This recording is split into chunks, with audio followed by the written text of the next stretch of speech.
Hi folks, welcome to the Prepared Homestead. This is Travis. Thank you all for stopping by to watch. It was good talking to some of you last night in the live stream. If you made it, thank you. It was a good time. My wife and I certainly enjoyed it. If you didn't see it, you can watch the replay on here. You can look, it should be the video just before this one, and you can watch that. It was well, we haven't done live streams in a long time, and we haven't done many of them, and it's not because we don't want to. We enjoy it, but we don't have the best internet and the best equipment. I've often said, if you want to know which homestead YouTubers and prepper YouTubers that are really out in the middle of nowhere, it's the ones that complain all the time that they don't have any good internet, and that's us. And also our equipment. My computer that I had was, well, it finally died, and it was just not capable of running better software to make the experience easier and better.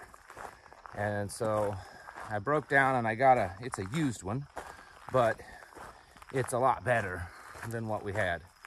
And so it made things a lot better last night. I mean, we're still tweaking it. It was a little choppy. I'll see if I can possibly make that better. But then again, that's usually the result of not the best internet. But hey, you know, Joe Biden says he's going to bring internet to the whole country. I mean, that's one of his goals, is that we all have to have internet.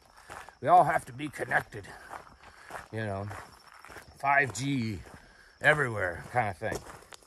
Speaking of Joe Biden, a lot of people are talking more and more seriously about the potential for some kind of civil war. I've seen other YouTubers. I was scrolling through when I woke up this morning. I think Popular Preparedness has a video. I haven't watched it, so I don't know what his take is on it, but he usually puts out really good content. You know, some of the usual crowd is really always pushing it because they're a little bit more dramatic about things, but they still put out some decent information too. The point is that more and more people, I think polling in the last few months showed over 40% of Americans believe that we are headed to some civil war scenario. If you look at the rest of the world, whether it be currently involved in wars, or very likely that a war scenario is going to happen between them and another nation, or internal conflict. Europe, they're worried about freezing to death this winter, literally freezing to death. Energy costs are absolutely through the roof. Some people are calling them, because the numbers are correct when saying this, that they're in hyperinflation. That the energy sector of Europe is hyperinflating. When you're looking at numbers of 1,000 to 1,800% higher than last year, yeah, that's hyperinflation numbers. It's only in the energy sector, but you know, how much is that going to affect everything else? I mean, it already is, but how much will it continue? And I've seen reports of small businesses that their utility bills are $10,000 to $60,000 a month. I posted over on TPH Network that 60 or 61% of businesses in the United Kingdom are on the verge of going bankrupt or going out of business simply because of energy costs. They can't afford it. This is a bad deal. And then many of these European countries, and there's more and more of them, that people are starting to, you know, they're starting to protest against this. They're starting to, you know, react to this in numbers. And so what's the possibility of, excuse me, some type of civil war type conflict happening there, or just violence? You know, people get to the point of desperation and they start to become less and less civil. We've talked about that on here before. But what about here in the United States? Well, things are certainly not good, all right? Are they to the point of being spider webs everywhere this morning? Are they to the point of being pushing us to, Civil War type conflict? I don't know. Depends on your perspective. I can't really answer that for everyone, but I will say this. I think that our leadership, our government, let's put it that way. They're not my leader. I mean, I guess because they have the power, the force they are. But the government that's running Washington, that's running this country, I'm pretty convinced that they're trying to push patriots to that point that they react, push the conservatives. We're seeing that more and more. We're seeing that in the rhetoric from the White House. There was the speech that everyone is well aware of that Biden made the other night from the pulpit of hell. Just after or the next day or something, the historian for the White House, so this is an official White House position, gave an interview to MSNBC from the White House. So this is official White House. This is about as official you're going to get. And there's a video of it, and I posted that on TPH also, tphnetwork.com. Free to join, free to use. It's better than Facebook and all that kind of stuff. But anyway, so this White House historian was saying that, and that he told Joe Biden this before the speech, told the staff, and they all agreed. And the way he made it sound like that they liked that. I mean, he wasn't talking negatively about that fiery red speech. He said that the speech was likened to a speech that Lincoln gave before the Civil War and that Roosevelt gave, excuse me, before World War II, speaking against slavery for Lincoln and fascism for Roosevelt. And, take away what you want from that. But to me, it was almost like he was saying that this is his pre-Civil War speech. It's very clear that their intent, and has been for a long time. I mean, many of you remember back the whole deplorables thing, and even further back from that, that they do not want, patriotic, conservative, traditional, constitutional, libertarian people having a say in this country. That's why they've been kicking them out en masse out of the military, because they don't want people in the military that's going to question their unconstitutional orders. This presents a problem for us, because what it means is that whether or not you like it, we could be in a civil war in this nation in our lifetime within the next year or two. I know that, and I agree with this, that don't let them push us. Don't let them push us. I agree with that sentiment, that we conservatives shouldn't take the bait that the far left is putting out. On the other hand, do we keep saying that all the way up into the time that, we're being corralled into some FEMA camp somewhere and losing the last little, crumbs of liberty that we had? And well, we just don't want to poke the bear, we don't want to upset things and get a civil war. We don't want to take their bait. Inevitably, I think someone is going to take the bait, and even if no one really does, they're going to make it look like someone takes the bait, because they're good at that, and you know that. So are we going to eventually be in some type of civil conflict? And a lot of you are saying, yeah, well, I thought you were talking about, that the next big thing to happen is the digital, coin stuff, or, all these other things. Sure, absolutely. Got water back in the creek again. Stop and let you see it. It's just a little drawl, that's all. Anyways, yeah, I did say that, and I think those are all possibilities. You have to understand that multiple things can happen all at once, and they exacerbate and feed each other. And will we see something like what we saw in 1861, where state versus state formed their militaries and lined up in traditional. No, we're not going to see that. There may be parts of this country that never see any type of conflict like that. There may be other parts that it's a lot. Probably be a lot of guerrilla warfare, street fighting, just violence. Probably similar, but more widespread and more intense than the violence that was seen 2 years ago. That's my guess. Uneducated hillbilly guess. We have to prepare for this, folks, whether we like it or not, whether we want to believe this or not.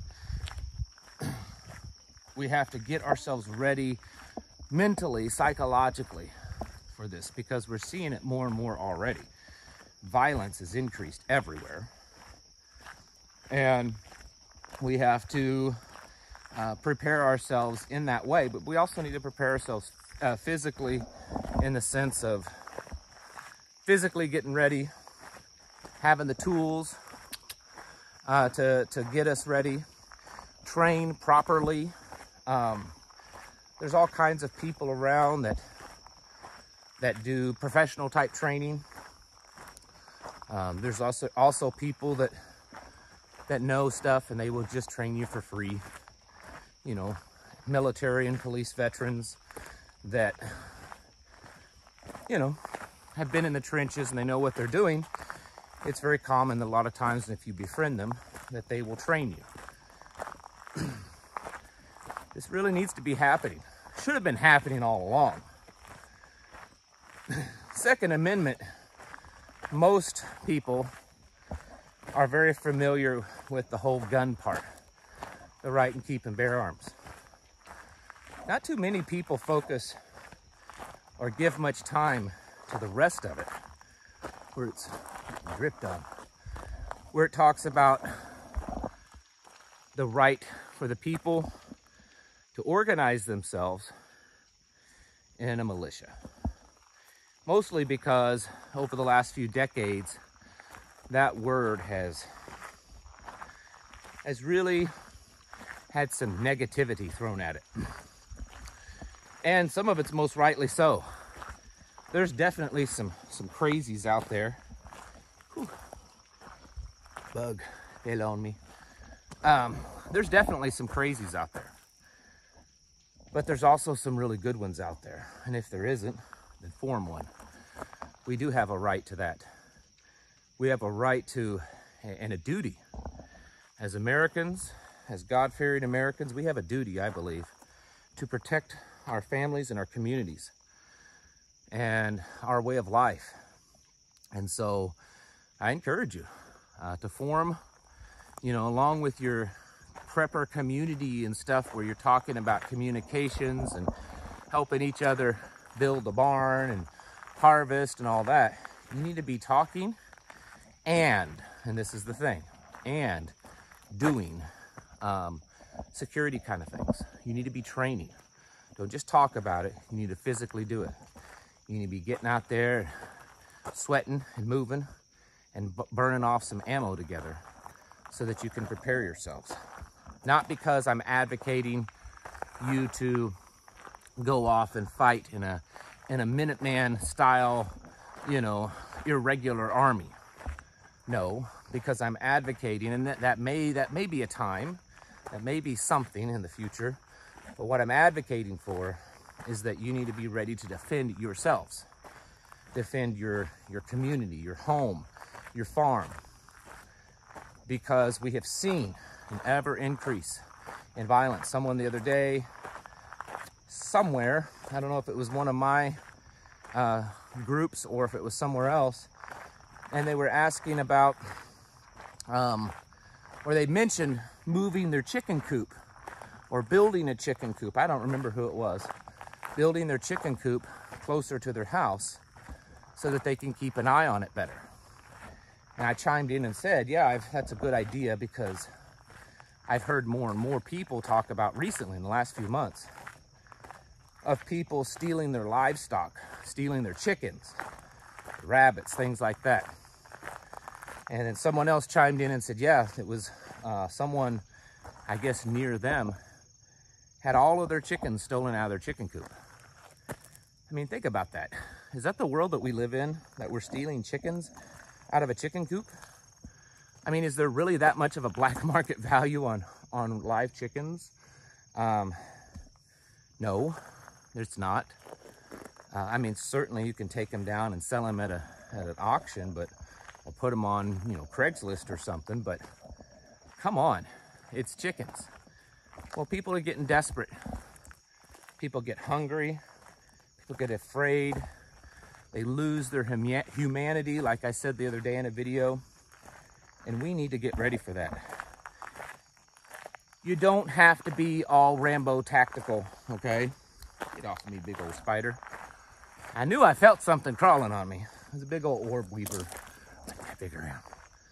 A lot of people think you have to have the super high-speed tactical gear and you know, the very best rifles and the very best this, no, you don't. I mean, there's some benefit to those things, but you don't have to have them, folks. You give me a Model 94 30-30 and I guarantee you I will feel just as confident in these surroundings, these kind of woods, because that's where I live, as just about any other rifle. And you know, that's the kind of rifles our parents and grandparents and even ourselves learned to shoot on. Very common. Don't get caught up and think that you'll never be able to defend yourself against all of this potential violence and increased violence because you're old, because you have no military or police background or whatever. I mean, those things, youth and being in shape and having those experiences and training is beneficial, but it's not absolutely necessary in defense. So make sure you acquire the stuff. One last tidbit of advice in that, I would be, whatever you want to purchase in the area of boomsticks and ammunition, I'd be doing that right now. That may need to be the priority right now over other things, because the more and more we get into this digital dollar stuff, the more they're going to be monitoring that stuff. I did see just the other day that the state of New York is talking to Visa and MasterCard about the possibility of them highlighting or tagging any gun purchases, illegal gun purchases, and sending that information to the state of New York. And Visa and MasterCard didn't say no. They said they'd have to tweak some things to do that. So even already, those purchases are capable of being recorded, or will be. So if you have any of that stuff to buy and stock up on, you probably should do that real quick. And the prices have come down quite a bit. They're fairly reasonable. The fact is, folks, is that the odds of us getting to that level of violence, at least in some places here in the United States, I think is becoming much, much more likely, very likely to happen. So we have to get our houses in order. We have to get ourselves prepared. Work on your perimeter defenses, patrolling, monitoring. How are you gonna have alert systems on your property, evacuation, routes, all that kind of stuff. You need to work on it, because that day may be coming at you faster than you think. Get your houses in order, folks. Prepare mentally, physically, and spiritually. Thank you for watching. Catch you in the next video.